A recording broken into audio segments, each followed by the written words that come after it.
A regular intake of mushrooms is said to make us healthier, fitter, and happier, and help us live longer. But what is the evidence for all that? Mushrooms are widely cited for their medicinal qualities, yet very few rigorous human intervention studies have been done. There is a compound called lentinin, extracted from shiitake mushrooms. To get about an ounce, you have to distill around 400 pounds of shiitakes. That's like 2,000 cups of mushrooms. But then you can inject the compound into cancer patients and see what happens.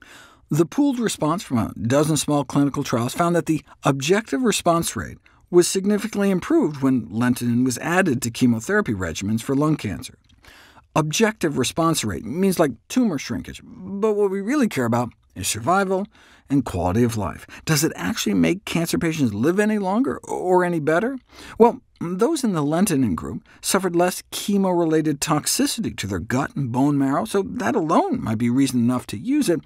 But what about improving survival? I was excited to see that lentinin evidently could significantly improve survival rates for a type of leukemia. And here it is. Adding lentinin increased average survival and reduced cachexia, which is like cancer-associated muscle wasting, and improved cage-side health. Wait, what? How?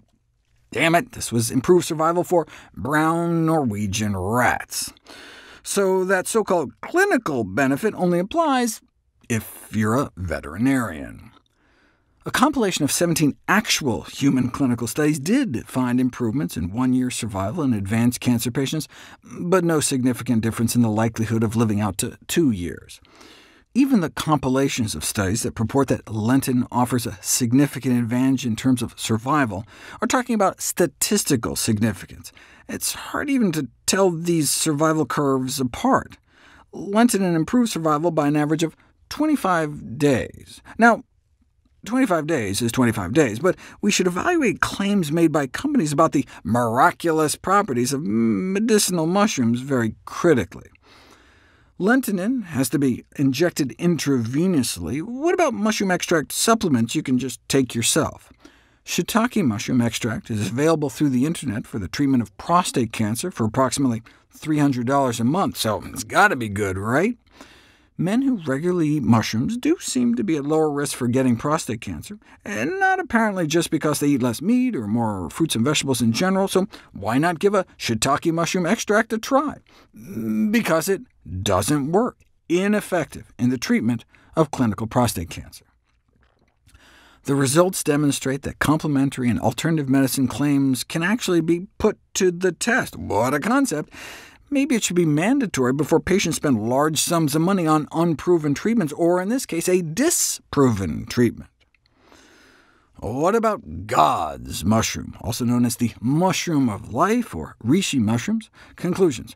No significant anti-cancer effects were found, not even a single partial response. Maybe we're overthinking it? Plain white button mushroom extracts can kill off prostate cancer cells, at least in a petri dish, but so could the fancy God's mushroom, but that didn't end up working in people. You don't know if plain white button mushrooms work or not until you put it to the test. What I like about this study is that the researchers didn't use a proprietary extract, they just used regular whole mushrooms, dried and powdered, the equivalent of a half cup to a cup and a half of fresh white button mushrooms a day. In other words, a totally doable amount. They gave them to men with biochemically recurrent prostate cancer.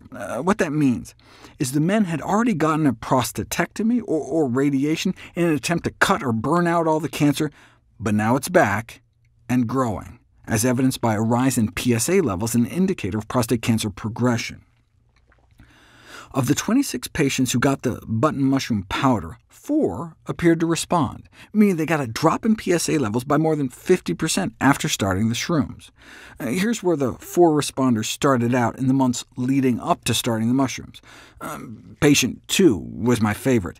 He had an exponential increase in PSA levels for a year. Then he started some plain white mushrooms, and boom! His PSA levels dropped down to 0 and stays down. Similar type responses with patient 1. Patient 4 had a partial response before his cancer took off again, and patient 3 appeared to have a delayed partial response. Now, in the majority of cases, the PSA levels continued to rise, not dipping at all.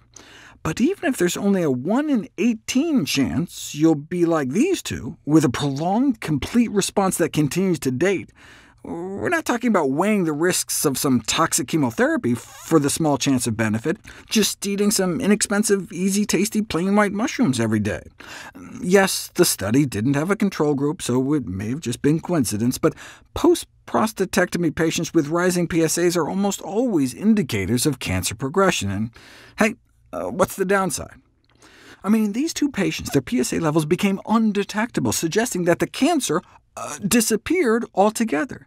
They'd already gone through surgery, gotten their primary tumor removed, along with their entire prostate, already went through radiation to try to clean up any cancer that remained, and yet the cancer appeared to be surging back, until, that is, they started a little plain mushroom powder.